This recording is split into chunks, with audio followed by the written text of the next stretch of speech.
Assalamu alaikum class. Today's topic is nutritional assessment.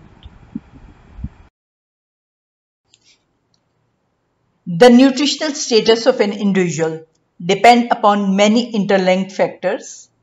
Adequacy of food, both in quality and quantity, is essential for satisfactory nutritional status. Physical health of that individual also plays an important role in determination of nutritional status.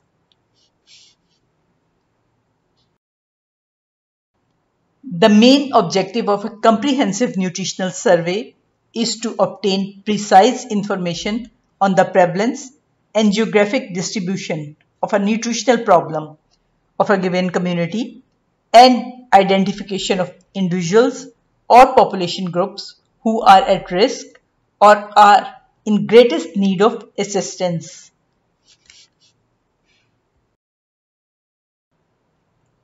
The purpose of nutritional assessment is to identify individuals or population groups who are at risk of becoming malnourished and to identify individuals or population groups who are malnourished and to develop healthcare programs that meets the need of community. These needs are defined by the assessment and the whole process is followed by evaluation of the effectiveness of such programs and interventions. In nutritional surveys, it is not necessary to examine all the persons in a given community. Examination of random sample which is representative of population including all ages and both gender and including different socioeconomic groups is sufficient. This slide is about methods of nutritional assessment and their relationship to the natural history of the disease. Proper evaluation demands a multidimensional approach covering all the different stages in the natural history of nutritional disease. In pre-pathogenesis phase, reserves start diminishing and finally exhaust. Physiological and metabolic changes take place. Food balance sheets and dietary surveys are the useful tools to identify this stage. If the problem persists, situation worsens, leading to illness, permanent damage, and even death.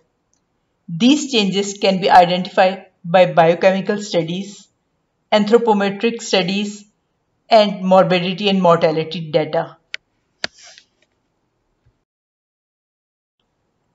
Nutritional status of the community is the sum of nutritional status of individuals. Nutrition is assessed by two methods, direct method and indirect method. The direct methods deal with the individual, while indirect methods use community indices that reflect the community nutritional status and community nutritional needs. Nutritional assessment methods include clinical examination, anthropometry, biochemical evaluation, functional assessment, assessment of dietary intake, vital and health statistics, ecological studies.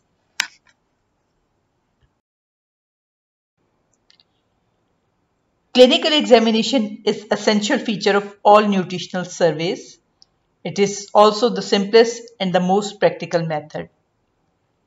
There are many physical signs, some specific and some are non-specific.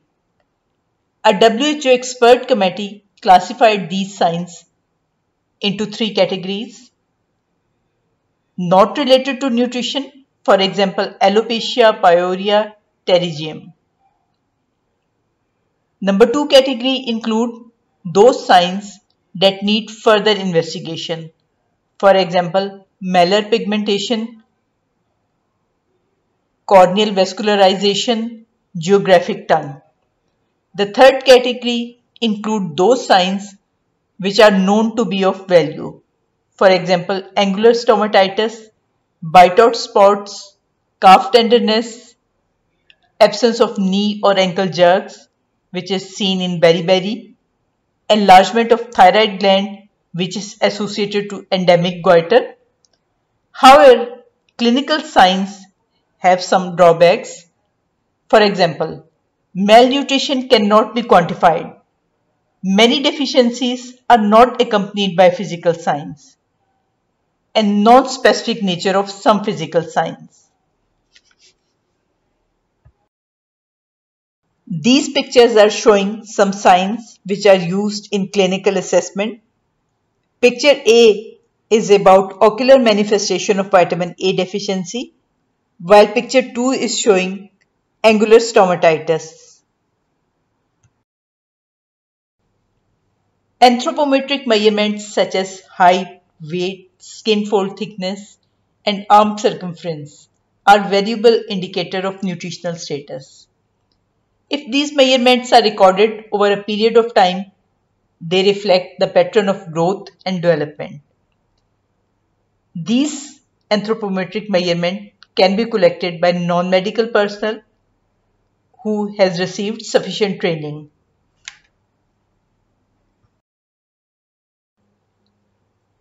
The subject stands erect and barefooted on the stadiometer with a movable headpiece. The headpiece is leveled with skull vault and the height is recorded to the nearest 0.5 cm.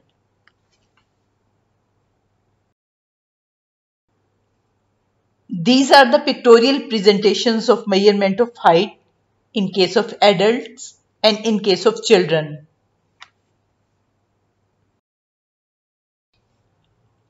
Other anthropometric measurements include mid-arm circumference, skin fold thickness, head circumference, head-chest ratio, hip-waist ratio.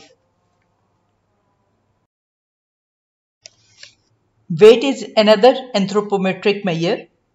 Different types of scales are used to weigh infants and young children. Hemoglobin estimation and stool and urine examination are the part of laboratory tests. Hemoglobin estimation is the most important laboratory test which is carried out in nutrition surveys.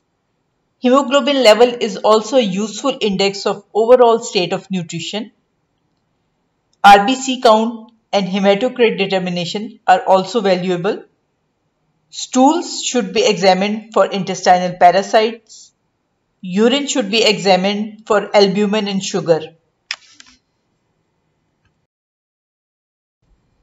Biochemical tests which may be applied to measure individual nutrient concentration in body fluids, for example, serum retinol and serum iron, or detection of abnormal amounts of metabolites in urine, for example, urinary iodine, frequently after a loading dose, or measurement of enzymes in which the vitamin is known cofactor. For example, in riboflavin deficiency, these tests help to establish malnutrition in its preclinical stages. There are some disadvantages of biochemical tests. These tests are time-consuming and expensive, and moreover, they cannot be applied on the large scale. They are often carried out on a subsample of the population. Mostly, biochemical tests reveal only current nutritional status. Biochemical tests are useful to quantify mild deficiencies. If the clinical examination has raised a question, then the biochemical test may be carried out to prove or disprove the question raised. Here is the list of some biochemical tests which are used in nutrition surveys to identify deficiencies of some nutrients. For example, serum retinol level is used to identify vitamin A level or vitamin A deficiency. Prothrombin time is used to identify vitamin K deficiency. Serum vitamin B12 level is used to identify vitamin B12 deficiency. Static indices of nutritional status, for example biochemical indicators, will continue to play an important role. They are well established and familiar to practitioners and healthcare workers. But functional indices of nutritional status are emerging as an important class of diagnostic tools. This is the list of functional indices of nutritional status. Capillary fragility is indicator of vitamin C deficiency. Delayed prothrombin time indicates vitamin K deficiency. Sperm count is related to the level of zinc. Direct assessment of food consumption involves dietary surveys, which may be household inquiries, and individual food consumption survey. A diet survey may be carried out by one of the following methods: weighment of raw foods, weighment of cooked food, oral questionnaire method. Weighment of raw food include that a survey team visits the households and weigh all the foods which is going to be cooked and eaten, as well as that which is wasted or discarded. The duration of survey may vary from 1 to 20 days, but commonly 7 days, which is called one dietary cycle. The second method is weighment of cooked food. Foods should be analyzed in the state in which they are normally consumed, but this method is not easily acceptable among people. The third method is oral questionnaire method. It is useful in carrying out a diet survey and can collect data of large number of people in a short time. Inquiries are made retrospectively about the nature and quantity of foods eaten during the previous 24 hours. If carried out properly, oral questionnaire method can give reliable results.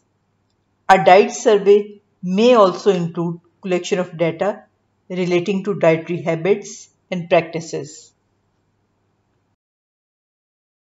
The data that is collected by oral questionnaire method have to be translated into mean intake of food in grams in terms of cereals, pulses, vegetable, fruits, milk, meat, fish and eggs, and mean intake of nutrients per adult man or per consumption unit. Suitable tables of food composition can be used for accurate estimation. This is the tool which is used for nutritional assessment. You can see that it includes clinical examination, anthropometry, and the lab investigations. Indirect methods include vital statistics and assessment of ecological factors. An analysis of vital statistics, mortality and morbidity data will identify vulnerable groups or groups at high risk and indicates the risk to community. Mortality in the age group 1 to 4 years is particularly related to malnutrition.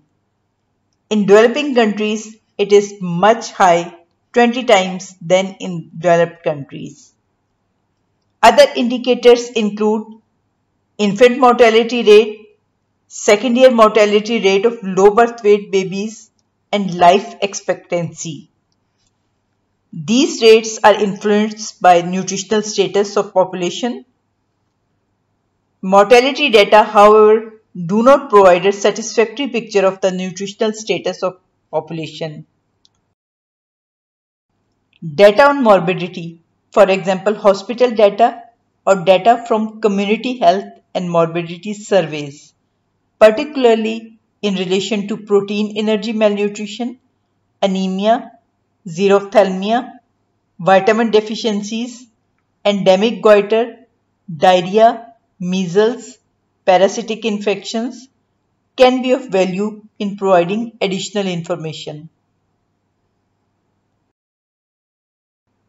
Malnutrition is the end result of many interacting ecological factors. In any nutrition survey, it is necessary to collect ecological information. A study of ecological factors comprise of the following. Number 1, the food balance sheet. Number 2, the socioeconomic factors. Number 3, health and educational services. Number 4, conditioning influences. Food balance sheet is indirect method of assessing food consumption, in which we relate food supplies to census population and measures levels of food consumption in terms of per capita supply availability, means how much food is consumed per capita. Although this method is cheaper and simpler, but this estimate may conceal differences which may exist between regions and among economic, age and sex groups. This is an example of food balance sheet. You can see kilocalories per capita per day are shown and gram proteins per capita per day are shown in Africa, in Asia and Europe and so on. Food balance sheet has many advantages. It is cheaper, it is simpler, and the value of nutritional assessment is greatly enhanced when it is supplemented by an assessment of food consumption. Food consumption patterns are likely to vary among various socioeconomic groups. Family size, occupation, income, education, customs, cultural patterns in relation to feeding practices of children and mother all affect nutritional status of the community. Other socioeconomic factors like primary healthcare services, feeding practices, efficiency and coverage of immunization programs all affect nutritional status of community. Conditioning influences include parasitic, bacterial, and viral infections which precipitate malnutrition.